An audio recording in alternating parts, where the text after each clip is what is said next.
Hello दोस्तों, स्वागत है आपका एक बार फिर से। आप मेरे साथ सीख रहे हैं एडोब लाइटरूम। लाइटरूम के अंदर आज हम बात करने वाले हैं working with Lightroom to other application, यानी कि लाइटरूम के अंदर हमने जो फोटो ला के रखी है उनके ऊपर हम एडजस्टमेंट कर रहे हैं, डेवलप के ऑप्शन जो सेटिंग अप्लाई कर रहे हैं, और साथ में हम चाहते हैं किसी फोटो को फोटोशॉप के अंदर एडिट करना या किसी दूसरे प्रोग्राम के अंदर एडिट करना। तो हम किस तरह से कर सकते हैं, आइए देखिए, शुरुआत करते हैं इसकी। मेरे पास में एक फोटो है यहाँ पर, और इस फोटो को मैं क्या कर रहा हूँ, पहले तो यहाँ पर कुछ एडजस्टमेंट कर लेते हैं इसी फोटो के अंदर। जैसे कि मैं इस फोटो के अंदर व्हाइट बैलेंस थोड़ा इंक्रीज कर रहा हूँ, यहाँ पर लाइटिंग यहाँ पर थोड़ी कम कर रहा हूँ। ये नॉर्मल एडजस्टमेंट में कर रहा हूँ यहाँ पर, जो आप हमेशा करते हैं लाइट रूम के अंदर उस तरह के। और जो क्लियरिटी है मैं थोड़ी यहाँ पर कम कर देता हूँ। और ये सब ऑप्शन यूज लेने के बाद में मैं यहाँ पर टोन करो है उससे भी थोड़ी सी लाइटिंग यहाँ पर एडजस्ट कर देता हूँ, लाइट्स यहाँ पर इंक्रीज कर देता हूँ। और यहाँ पर जो ऑप्शन है हमारे लिए शार्पनेस, मैं इसकी शार्पनेस यहाँ पर इंक्रीज कर देता हूँ। फोटो आप नजदीक जाकर के इस तरह से देख सकते हैं। और नॉइस रिड्यूस कर देता हूँ, थोड़ी डिटेल इंक्रीज कर देते हैं। तो ये मान लीजिए लाइट रूम के अंदर मैंने किसी फोटो के ऊपर इतने सारे ऑप्शन यूज ले लिए। अब मैं क्या करना चाहता हूँ, इस फोटो का बैकग्राउंड चेंज करना चाहता हूँ। तो बैकग्राउंड चेंज करने के लिए लाइट रूम के अंदर तो ऑप्शन है नहीं इस तरह के, तो हम बैकग्राउंड किस तरह से चेंज करेंगे, इसके लिए हम क्या करेंगे, फोटोशॉप के अंदर यहाँ से डायरेक्ट फोटो को ओपन कर सकते हैं। तो उसके लिए फोटो के अंदर जाऊंगा और मेन्यू के अंदर, फोटो मेन्यू के अंदर, और एडिट इन, यहाँ पर ऑप्शन है हमारे लिए कि एडिट इन। अगर आपके पास में फोटोशॉप इंस्टॉल है तो आप फोटोशॉप को, आपको यहाँ पर ऑप्शन दिखाएगा एडिट इन अदर एप्लीकेशन से, आप किसी दूसरी एप्लीकेशन के अंदर जाकर एडिट कर सकते हैं। उसके अलावा जो निक कलेक्शन मैंने इंस्टॉल कर रखा है उसके ये option colour F X pro 4 define to sharper, यानी कि जो निक कलेक्शन है उनके अंदर भी इस फोटो को आप यहाँ से डायरेक्ट ओपन कर सकते हैं, इफेक्ट दे सकते हैं। तो जैसे कि पहले मैं निक कलेक्शन का एक एग्जांपल आपको दिखाऊं, एनालॉग एफएक्स प्रो, इसके ऊपर मैं जैसे ही क्लिक करूंगा तो ये फोटो, ये पूछ रहा है कि edit A copy with Lightroom adjustment. आप यहाँ पर जो लाइटरूम के ऊपर जो आपने एडजस्टमेंट किया उसके साथ में एक कॉपी करना चाहते हैं, यस, आप इसके ऊपर जिससे एडिट के ऊपर क्लिक करेंगे तो निक कलेक्शन जो एप्लीकेशन है वो यहाँ पर खुल जाएगी, और आप उसके अंदर कुछ एडजस्टमेंट जो करना चाहते हैं वो इसके अंदर कर सकते हैं।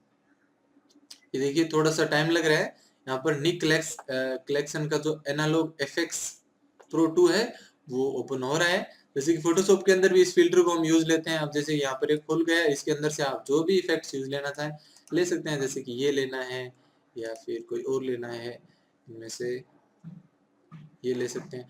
और लेने के बाद में आप क्या कर सकते हैं, उसके बाद में यहाँ से डायरेक्ट सेव करने का ऑप्शन है, उसे सेव कर सकते हैं। फोटो के हिसाब से जो फोटो के ऊपर ज्यादा अच्छा लग रहा है वो ले सकते हैं। जैसे कि मैं ये ले रहा हूँ, ये मैंने लिया, अब सेव कर देते हैं। तो सेव करने के बाद में ये जो फोटो है वो लाइट रूम के अंदर यहाँ पर आ गई है, ये फोटो रही, और ये जो ओरिजिनल फोटो थी वो है। अब क्या है, ये तो मैंने बताया आपको निक कलेक्शन का, दूसरी एप्लीकेशन का। अब फोटोशॉप के बारे में बात करते हैं कि इस फोटो का हमें बैकग्राउंड चेंज करना है। तो एक पहले मैं सेटिंग बता देता हूँ जो एक्सटर्नल एप्लीकेशन के अंदर आप ये कर सकते हैं। एडिट मेन्यू के अंदर प्रेफरेंस के अंदर आप जब जाएंगे तो यहाँ पर आप जाइए एक्सटर्नल एडिटिंग नाम से जो टैब है, इस टैब के अंदर आप जब आएंगे तो यहाँ पर आपको कुछ सेटिंग मिलेगी। जैसे कि ऊपर यहाँ पर हेडिंग दी हुई है कि एडिट इन एडोब फोटोशॉप सीसी 2017, यानी कि इस फोटोशॉप के अंदर आप अगर एडिट करेंगे इस फोटो को तो फाइल फॉर्मेट क्या होना चाहिए, टिफ होना चाहिए या पीएसडी होना चाहिए। तो आप यहाँ पर टिफ रखना चाहते हैं तो रख सकते हैं, अदरवाइज आप पीएसडी करना चाहते हैं तो कर सकते हैं। उसके बाद में कलर स्पेस आप कौन सा रखना चाहते हैं, pro photo RGB, adobe RGB 1998 और डिस्प्ले एस आरजीबी, इनमें से कौन सा आप रखना चाहते हैं। तो मैं यहाँ पर जो है एक बार वही रखना चाहता हूँ। आप एडोब आरजीबी 1998 भी कर सकते हैं। उसके बाद में आप रेजोल्यूशन कितना चाहते हैं, आप 300 वगैरह यहाँ पर जो करना चाहे कर सकते हैं। बिट डेप्थ आप 16 बिट, 8 बिट, बिट कितना रखना चाहते हैं वो आप सिलेक्ट कर सकते हैं। और एडिशनल एक्सटर्नल एडिटर की जहां पर ये बात कर रहा है, जैसे कि एनालॉग एफएक्स प्रो 2 जिसके अंदर फोटो हमने एडिट की थी उसके अंदर की सेटिंग, फिर फाइल फॉर्मेट टिफ रखना चाहते हैं आरजीबी, वो सेम ऑप्शन, यानी कि आप यहाँ से सेटिंग के अंदर से सेट करके रख सकते हैं कि file format, resolution, bit depth, colour space कौन सा होना चाहिए। दूसरे अगर किसी के अंदर आप एडिट करेंगे तो इसके अंदर डिफाइन टू के अंदर मान लीजिए, इसके अंदर तो सबकी सेटिंग यहाँ पर है। और आप इनको यहाँ से जोड़ भी सकते हैं, डिलीट और रीनेम भी कर सकते हैं, रिस्टोर डिफॉल्ट प्रीसेट भी कर सकते हैं। देखिए यहाँ पर एक ऑप्शन है स्टेक विथ ओरिजिनल, यानी कि जो फोटो अभी हमने यहाँ पर स्टेक हो रही है, एक वीडियो के अंदर मैंने बताया था स्टेकिंग क्या है। जैसे कि ये अभी यहाँ पर 2 फोटो है, 2 स्टेक ग्रुप यहाँ पर बना हुआ है, तो ये स्टेक होनी चाहिए या अलग अलग फोटो दिखानी चाहिए, जस्ट सिंपल यही है। अगर आप इसको स्टेक करके रखेंगे तो स्टेक दिखाएगा, अदरवाइज अलग दिखाएगा। और उसके बाद में एडिट एक्सटर्नली फाइल नेमिंग की बात कर रहा है, कस्टम नेम अपने हिसाब से। यहाँ पर कस्टम नेम जो है आप अपने हिसाब से दे सकते हैं कि आप क्या देना चाहते हैं। यहाँ पर नाम दे सकते हैं एडिटेड फोटो, कुछ इस तरह से आप दे सकते हैं, फिर उसके बाद में आगे आ जाएगा, फिर आप उसको ओके कर दें। तो ये सब सेटिंग यहाँ पर इस तरह से आप सेट कर सकते हैं। अब देखिए आगे हम बात करते हैं, इसी फोटो को मैं सिलेक्ट करने के बाद में फोटो मेन्यू के अंदर जाऊंगा और यहाँ पर एडिट इन एडोब फोटोशॉप, इस बार हम फोटोशॉप के अंदर इसे ओपन करेंगे। जैसे ही मैं क्लिक कर रहा हूँ तो ये फोटो यहाँ पर क्लिक करने के बाद में ओपन हो गई है फोटोशॉप के अंदर। मैं यहाँ पर एक बात आपको बताना चाहता हूँ, देखिए ये जो फोटो है, ये फोटो निक कलेक्शन के अंदर जो हमने सेव की थी वो उसी फोल्डर के अंदर सेव हो गई है जिस फोल्डर के अंदर ऑलरेडी जो ओरिजिनल फोटो सेव थी। ये फोटो लाइटरूम के अंदर जब हम वर्क कर रहे थे, तो ये फोटो जो ओरिजिनल फोटो है, जिस फोल्डर के अंदर ये, जैसे इस फोल्डर के अंदर ये लाइटरूम वाली फोटो सेव है, और एक ये दूसरी फोटो है यहाँ पर, एक ये जो हमने निक कलेक्शन के अंदर एडिट की थी वो यहाँ पर आ गई है। और इसी तरह से ये जो फोटोशॉप वाली फोटो है जिसके अंदर हम अब कुछ भी एडजस्टमेंट करेंगे, ये फोटो भी इसी फोल्डर के अंदर यहाँ पर सेव हो जाएगी। तो देखिए किस तरह से हम यहाँ पर काम कर रहे हैं। पहले इसका बैकग्राउंड चेंज करना है, तो उसके लिए मैं क्विक सिलेक्शन टूल से फोटो को सिलेक्ट कर लेता हूँ। आसानी से यहाँ पर फोटो की इस तरह से कटिंग हो जाएगी। बेसिक फोटोशॉप के अंदर इन सब टूल्स के बारे में मैंने ऑलरेडी बताया है। और 2 मैंने फेदर दिया, उसके बाद में मास्क यूज ले लेते हैं। और यहाँ पर मैं फोटो के लिए एक बैकग्राउंड फोटो लेके आ रहा हूँ। ये बैकग्राउंड फोटो मैं यहाँ पर यूज लेना चाहता हूँ। आप कोई भी फोटो लेके आ सकते हैं, क्वालिटी कोई दिक्कत नहीं है। ये फोटो यहाँ पर आ गई है और उसको यहाँ पर हम बैकग्राउंड के अंदर लेके जाएंगे। ये बैकग्राउंड के अंदर फोटो आ गई और इस फोटो को थोड़ा सा यहाँ पर एडजस्ट कर देते हैं। आप इस तरह से फोटोशॉप के अंदर एडिट कर सकते हैं, मैं आपको ये बताना चाहता हूँ। और कोई एडजस्टमेंट भी अगर आप यहाँ पर करना चाहें, जैसे कंट्रोल बी से कुछ एडजस्टमेंट आप करना चाहते हैं, कंट्रोल एल से कुछ करना चाहते हैं, तो वो भी आप यहाँ पर इस तरह से कर सकते हैं। और यहाँ पर अगर आप कोई टेक्स्ट वगैरह लिखना चाहते हैं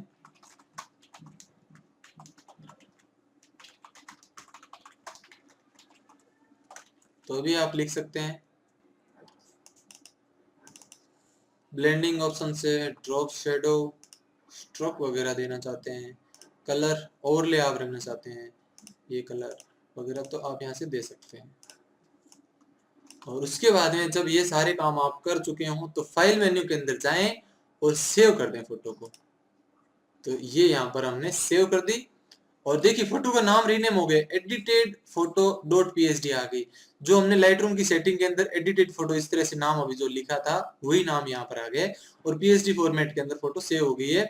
और इस फोल्डर के अंदर भी आप देख सकते हैं यहाँ पर ये डॉट टेम्परेरी है, अभी सेव जो हो रही है फोटो अभी सेव हो रही है, इसलिए टेम्परेरी फाइल दिखा रहा है। देखिए यहाँ पर सेविंग 53%, 54%, इसलिए वहां पर टेम्परेरी दिखा रहा है। तो अभी सेव हो रही है और सेव होने के बाद में तुरंत यहाँ पर आप जब लाइट रूम ओपन करेंगे तो ये देखिए फोटो लाइट रूम के अंदर भी आ गई और उस फोल्डर के अंदर भी ये देखिए पीएचडी फाइल एडिटेड फोटो नाम से यहाँ पर सेव हो गई है। दोनों जगह पर फोटोशॉप के अंदर आप जब इसे वापस लेके जाएंगे तो इसके लेयर्स जो है वही आपको नजर आएंगे, आप बाद में भी ओपन कर सकते हैं, बशर्ते कि ये जो फोटो आपकी जो पीएचडी है यहाँ पर ही रहे।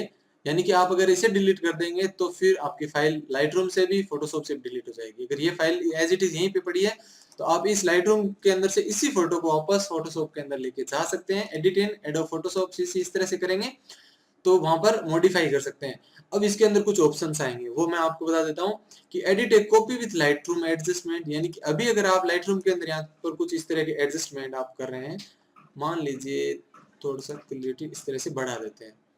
और अब आप लेके जा रहे हैं तो एक कॉपी होगी जो लाइटरूम के एडजस्टमेंट आपने किए उसके साथ में एडिट ए कॉपी विथ, यानी कि ये एडजस्टमेंट शामिल होंगे और एक कॉपी बन जाएगी दूसरी फोटो की। एडिट ए कॉपी यानी विदाउट एडजस्टमेंट आप एक कॉपी करना चाहते हैं, और एडिट ओरिजिनल यानी कि जो as it is original photo है उसी को आप मॉडिफाई करना चाहते हैं और लाइटरूम एडजस्टमेंट उसके अंदर विजिबल नहीं होंगे।